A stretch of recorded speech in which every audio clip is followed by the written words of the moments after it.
Hello everyone. आज इस class में समाजशास्त्र से संबंधित महत्वपूर्ण प्रश्नों को कराया जाएगा। ये क्लास आपकी समाजशास्त्र से संबंधित सभी परीक्षाओं के लिए इंपॉर्टेंट रहने वाली है। आप सभी इस क्लास को, इस वीडियो को ज़्यादा से ज़्यादा लोगों के साथ शेयर ज़रूर कर दीजिए। एक इन्फॉर्मेशन है, समाजशास्त्र से संबंधित सभी परीक्षाओं के लिए यहाँ पर प्रैक्टिस सेट एंड सोशोलॉजी के नोट्स पीडीएफ फॉर्मेट में प्रोवाइड कराए जा रहे हैं। इससे संबंधित जानकारी के लिए यहाँ पर एक व्हाट्सएप नंबर दिया गया है। नंबर है 790-555-3851। इस व्हाट्सएप नंबर पर आप मैसेज करके इससे जुड़ी हुई जानकारी आप ले सकते हैं। यहाँ पर आपको यूजीसी नेट एग्जाम के लिए समाजशास्त्र का प्रैक्टिस सेट मिल जाएगा। यूपी पीजीटी का आपको यहाँ पर प्रैक्टिस सेट मिल जाएगा। स्वास्थ्य शिक्षा अधिकारी के नोट्स की बात की जाए तो ये नोट्स भी आपको यहाँ पर मिल जाएंगे। इसमें आपका पूरा एचईओ का सिलेबस कंप्लीट कराया गया है। ये नोट्स आपके नए सिलेबस को ध्यान में रखकर तैयार किया गया है। इसके अलावा यहाँ पर अगर बात की जाए एचईओ के प्रैक्टिस सेट की, तो यहाँ पर आपको इसका प्रैक्टिस सेट भी मिल जाएगा, जिसमें टोटल प्रैक्टिस सेट की संख्या रहने वाली है 10। और इसके साथ ही आपको करंट अफेयर्स के नोट्स भी यहाँ पर आपको पीडीएफ फॉर्मेट पे प्रोवाइड कराए जा रहे हैं। इसके अलावा अगर आप जीआईसी एग्जाम की तैयारी कर रहे हैं तो जीआईसी का, जीएस का, समाजशास्त्र का आपको यहाँ पर प्रैक्टिस सेट मिल जाएगा। राजस्थान और मध्य प्रदेश असिस्टेंट प्रोफेसर के लिए समाजशास्त्र और जीएस का प्रैक्टिस सेट आपको यहाँ पर मिल जाएगा। बिहार शिक्षक भर्ती के लिए Bihar state and Bihar PGT का प्रैक्टिस सेट मिल जाएगा। जीडीसी असिस्टेंट प्रोफेसर के लिए भी आपको यहाँ पर समाजशास्त्र का प्रैक्टिस सेट मिल जाएगा। बात की जाए समाजशास्त्र के नोट्स की, तो यहाँ पर ये बेसिक कॉन्सेप्ट से जुड़े हुए नोट्स हैं, जो कि आपके समाजशास्त्र से संबंधित सभी परीक्षाओं में ये नोट्स आपको देखने को मिलेंगे। इंपॉर्टेंट टॉपिक्स हैं, इनके भी आपको यहाँ पर नोट्स मिल जाएंगे। वन लाइनर के भी नोट्स मिल जाएंगे जो कि रिवीजन टाइम के लिए बेस्ट रहने वाले हैं।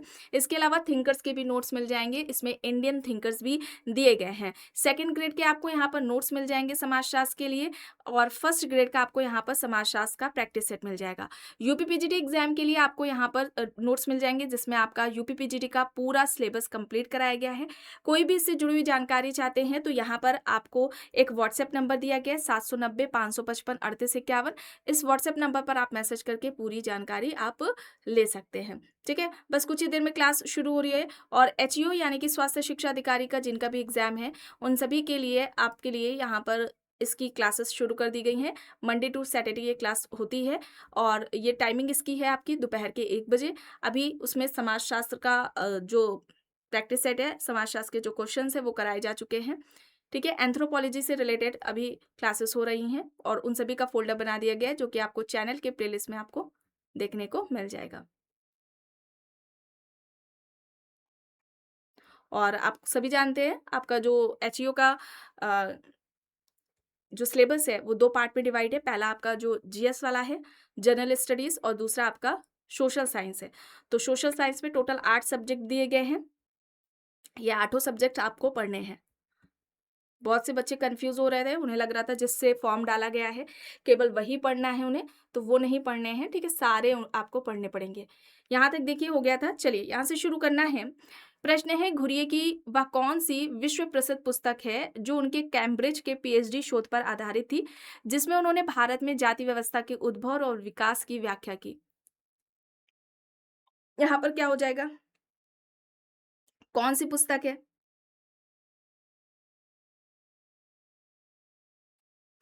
Cast and race in India, जो कि 1932 में आती है। ऑप्शन ए आपका यहाँ पर सही आंसर हो जाएगा। देखिए अभी एग्जाम जो आपने देखे हैं इधर जो हुए हैं, आपका पीजीटी है, आपका जो जीडीसी वाला एग्जाम हुआ है, ठीक है, हायर का जो हुआ है, जीआईसी, आपने जो सारे एग्जाम्स इधर देखे हैं, तो आपने जो प्रश्न देखे होंगे जो नए आ रहे हैं, उसमें जो इस तरह के जो प्रश्न हैं, किसी पुस्तक में समाजशास्त्री ने कौन सा तर्क दिया है, या कॉन्सेप्ट किस पुस्तक में दिया है ना, किस पुस्तक में कौन सी बात कही है, इस तरह से देकर पूछा जाता है। तो इन प्रश्नों को आप ध्यान में रखेंगे। अभी जो क्लासेस हुई है उसमें ज़्यादातर इस तरह के प्रश्नों को शामिल किया गया है, तो आप लोग ज़रूर उनको ज्वाइन करिए। उनसे रिलेटेड जो फैक्ट्स हैं आपको क्लासेस में देखने को मिल रहे हैं, जो नए नए आपको जानकारियाँ मिल रही हैं, उनको, उन सभी के आप नोट्स बनाइए। ठीक है, संभावना रहती है इस तरह के प्रश्नों के पूछे जाने की। और अभी आपने जो करंट में एग्जाम्स हुए हैं, आपने उनको देखा भी है, इस तरह से प्रश्न बने हैं। तो यहाँ पर आपका ऑप्शन ए हो जाएगा सही। अब यहाँ पे देखिए, जीएस घुरिये ने caste and race in India में जाति व्यवस्था की कितनी मुख्य विशेषताओं का उल्लेख किया है? 4, 5, 6, 8 यहाँ पर दी गई हैं। कितनी विशेषताएं इन्होंने बताई थी? यहाँ पर आपका राइट आंसर क्या हो जाएगा? यहाँ पर राइट आंसर आपका क्या हो जाएगा? 6 हो जाएगा, यहाँ पर ऑप्शन सी हो जाएगा। पहली विशेषता क्या है? समाज का खंडात्मक विभाजन। दूसरी विशेषता यहाँ पर आपका क्या है? संस्तरण हो जाएगा। तीसरी विशेषता की अगर हम बात करते हैं तो भोजन, भोजन व सामाजिक सहवास, भोजन व सामाजिक सहवास है, ठीक है? भोजन व सामाजिक सहवास पर प्रतिबंध हो जाएगा। फिर इसके अलावा आपकी हो जाएगी एक विशेषता नागरिक व धार्मिक निर्योग्यताएँ व विशेषाधिकार, इसे आप याद रखेंगे। पेशे यानी कि व्यवसाय, अप्रतिबंधित चुनाव, ठीक है? पेशे के अप्रतिबंधित या व्यवसाय के अप्रतिबंधित चुनाव का अभाव,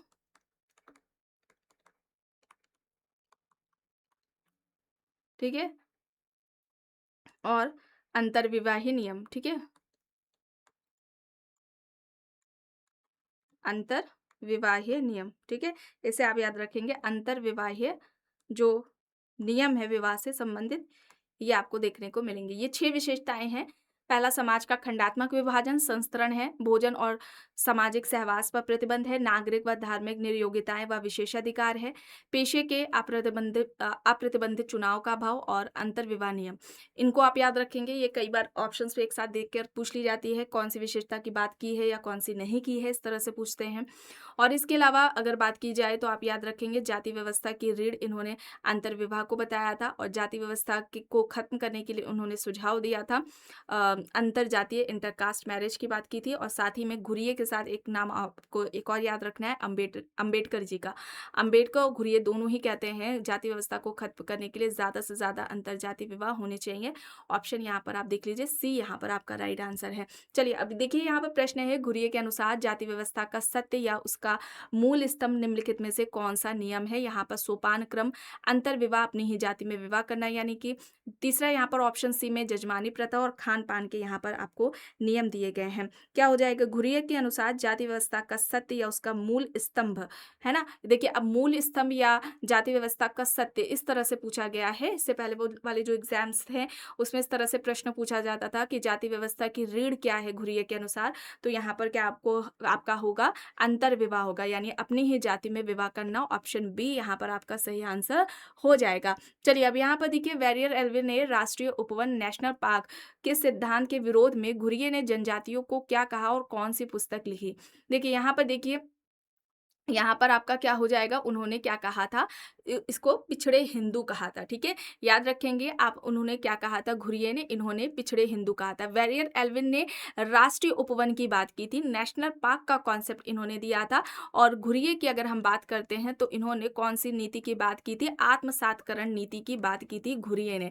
और याद रखेंगे आप जो आंद्रे बेते हैं, ठीक है? आंद्रे बेते हैं, आंद्रे बेते ने कृषक को, किसान को क्या कहा था? कृषक क्या है? पिछड़े हिंदू हैं, ठीक है? या हम कह सकते हैं पिछड़ी जाति, ठीक है? पिछड़ी जाति कहा था कृषक को, कि आप याद रखेंगे किसने कहा? आंद्रे बेते ने। अक्सर यहाँ पर कंफ्यूज हो जाते हैं कि जो अनुसूचित जनजातियां हैं उनको पिछड़े हिंदू किसने कहा था, और आंद्रे बेते ने जो कहा है वो कृषक को कहा है। कृषक को यानी कि किसान को पिछड़ी जाति कहा था, इसे आप याद रखेंगे। चलिए आगे देख लेते हैं। भारतीय समाज में एकता का आधार यहाँ की साझी सांस्कृतिक विरासत और धार्मिक प्रतीक है। घुरिये का यह दृष्टिकोण किस पुस्तक में दिखाई देता है? यहाँ पर आपका सही आंसर क्या हो जाएगा?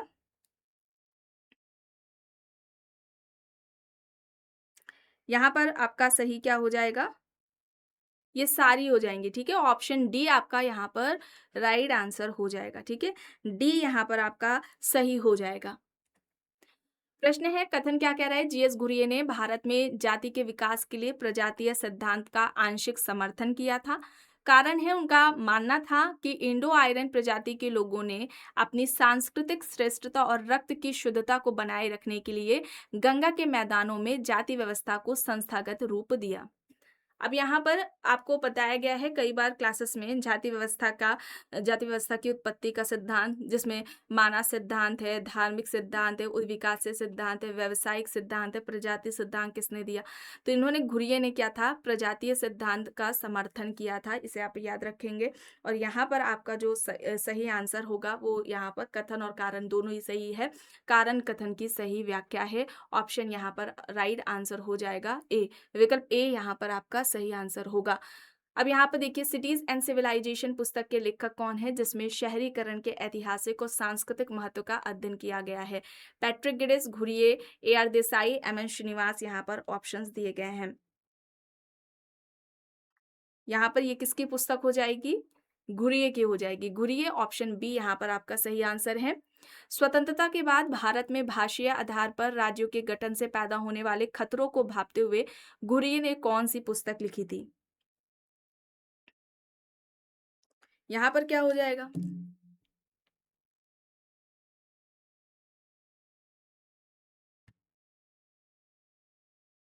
यहाँ पर बताएं क्या होगा?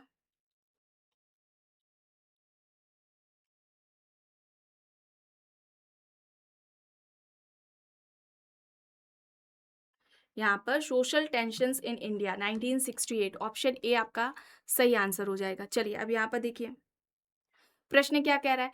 घुरिये ने प्राचीन भारतीय वेशभूषा और पहनावे का समाजशास्त्री व ऐतिहासिक विश्लेषण किस पुस्तक में किया है? किस पुस्तक में किया है? इंडियन कस्टम, जो कि 1951 में आती है। भारतीय वेशभूषा और पहनावे का समाजशास्त्री व ऐतिहासिक विश्लेषण घुरिये ने अपनी इंडियन कस्टम पुस्तक में किया। प्रश्न है निम्नलिखित में से कौन सा क्षेत्रीय अध्ययन जीएस घुरिये द्वारा प्रत्यक्ष रूप से संचालित किया जा सकता है? ऑप्शंस है, विकल्प ए है पुणे जिले के लोनेकांड गांव का ऐतिहासिक सामाजिक अध्ययन, विकल्प बी महादेव कोली जनजातीय का अध्ययन, ऑप्शन सी में है रामपुरा गांव का अध्ययन, या फिर विकल्प डी में ए और बी दोनों।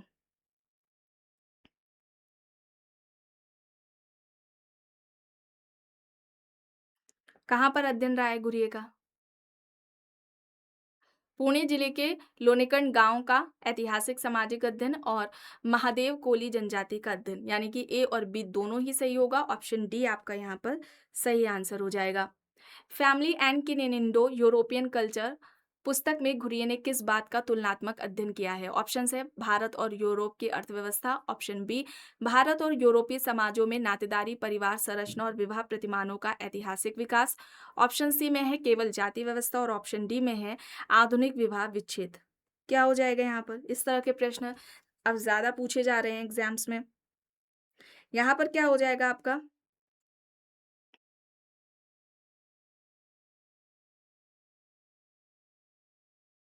भारत और यूरोपीय समाजों में नातेदारी, परिवार संरचना और विवाह प्रतिमानों का ऐतिहासिक विकास, ऑप्शन बी यहाँ पर आपका सही आंसर हो जाएगा। घुरिये ने सांस्कृतिक प्रसारवाद के प्रभाव में आकर भारत में किस प्रथा के प्रसार का अध्ययन किया था? गोत्र व्यवस्था और सापिंड विवाह, धूप घड़ी, मिस्र की संस्कृति का प्रभाव, या फिर ईसाई धर्म का प्रसार? घुरिये ने सांस्कृतिक प्रसारवाद के प्रभाव में आकर भारत में किस प्रथा के प्रसार का अध्ययन किया था? गोत्र व्यवस्था और सपिंड विवाह, ऑप्शन ए यहाँ पर आपका सही आंसर होगा। अब देखिए Indian acculturation August and skandha पुस्तक के माध्यम से घुरिये ने क्या दर्शाने का प्रयास किया है? ऑप्शन देखिए, विकल्प ए क्या कह रहा है, उत्तर भारत और दक्षिण भारत के बीच सांस्कृतिक संघर्ष, ऑप्शन बी है कैसे वैदिक संस्कृति का दक्षिण भारत में सांस्कृतिक आत्मसातीकरण हुआ है, जिसके प्रतीक ऋषि अगस्त्य और कार्तिकेय स्कंद बने, ऑप्शन सी में है केवल धार्मिक अंधविश्वास, और ऑप्शन डी है आर्यों का आक्रमण। यहाँ पर आपका क्या हो जाएगा? ऑप्शन बी कैसे वैदिक संस्कृति का दक्षिण भारत में सांस्कृतिक आत्मसातीकरण हुआ, जिसके प्रतीक ऋषि अगस्त्य और कार्तिकेय स्कंद बने थे। ठीक है, ऑप्शन यहाँ पर आपका बी हो जाएगा सही। जीएस घुरिये ने 1951 में किस महत्वपूर्ण संस्था की स्थापना की और उसके मुख्य पत्र सोशोलॉजिकल बुलेटिन का प्रकाशन शुरू किया? देखिए एंथ्रोपोलॉजिकल सर्वे ऑफ इंडिया है, इंडियन सोशोलॉजिकल सोसाइटी है, Tata institute of social sciences है, लखनऊ स्कूल यहाँ पर आपको दिया गया है विकल्प में। 1951 में संस्था की स्थापना की है घुरिये ने। जिससे सोशियोलॉजिकल बुलेटिन मैगज़ीन का प्रकाशन होता है। यहाँ पर आपका जो सही होगा इंडियन सोशियोलॉजिकल सोसाइटी, ठीक है? इंडियन सोशियोलॉजिकल सोसाइटी है। ऑप्शन बी यहाँ पर आपका सही आंसर हो जाएगा। कथन अब देखिए क्या कह रहा है। कथन कह रहा है घुरियो को राष्ट्रवादी समाजशास्त्री कहा जाता है कारण उन्होंने औपनिवेशिक ब्रिटिश मानवशास्त्रियों के उस एजेंडे का खंडन किया जो भारतीय समाज को जाति और जनजाति के नाम पर पूरी तरह विभाजित दिखाना चाहता था। अब यहाँ पर क्या हो जाएगा?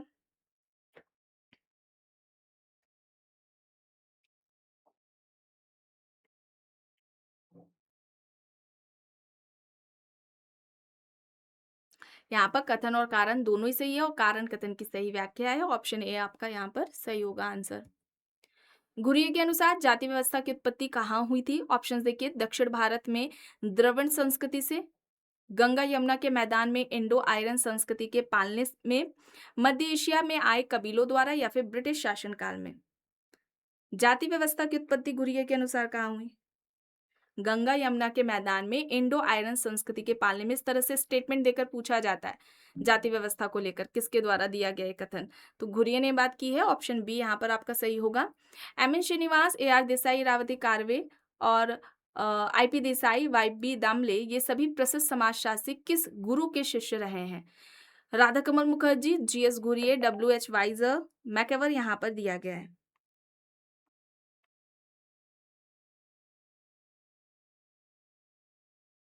यहाँ पर क्या हो जाएगा आपका? जीएस घुरिये, ठीक है? जीएस घुरिये होगा, बी आपका यहाँ पर सही आंसर हो जाएगा। भारत की वे पहली महिला समाजशास्त्री और मानवशास्त्री कौन थी जिन्होंने भारत में नातेदारी व्यवस्था का सबसे प्रामाणिक और वृहद वर्गीकरण प्रस्तुत किया? लीला दुबे, इरावती कार्वे, नीरा देसाई, शर्मिला रेगे यहाँ पर दिया गया है।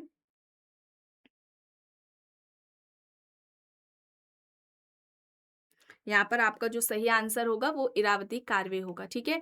इरावती कार्वे होगा, ऑप्शन बी यहाँ पर आपका सही आंसर हो जाएगा, ठीक है? 1 सेकंड। हो गया।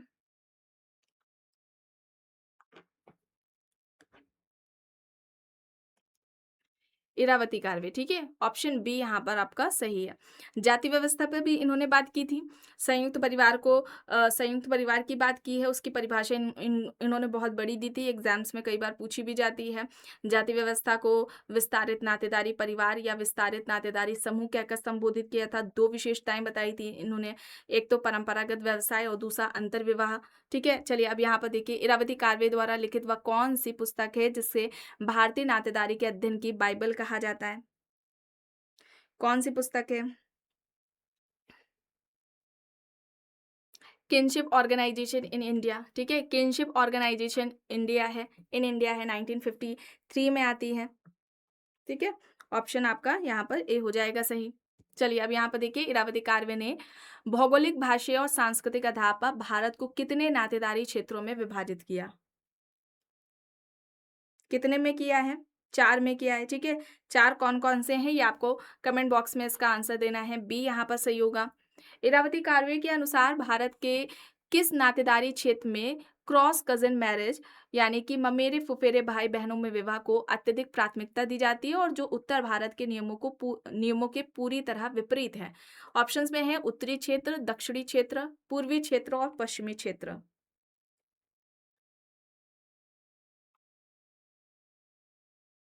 किसके विपरीत है?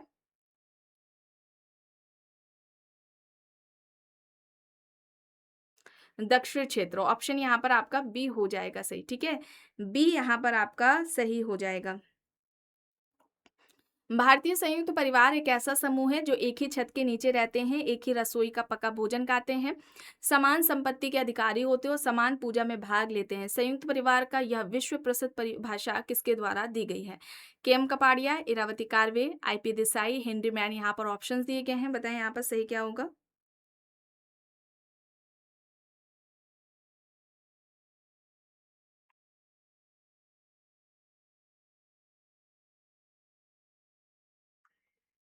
इस तरह से किसने परिभाषा दी है? ये कई बार एग्ज़ाम्स में इस तरह से इनकी परिभाषा पूछी गई है, इरावती कार्वे के द्वारा। बी यहाँ पर आपका सही हो जाएगा आंसर।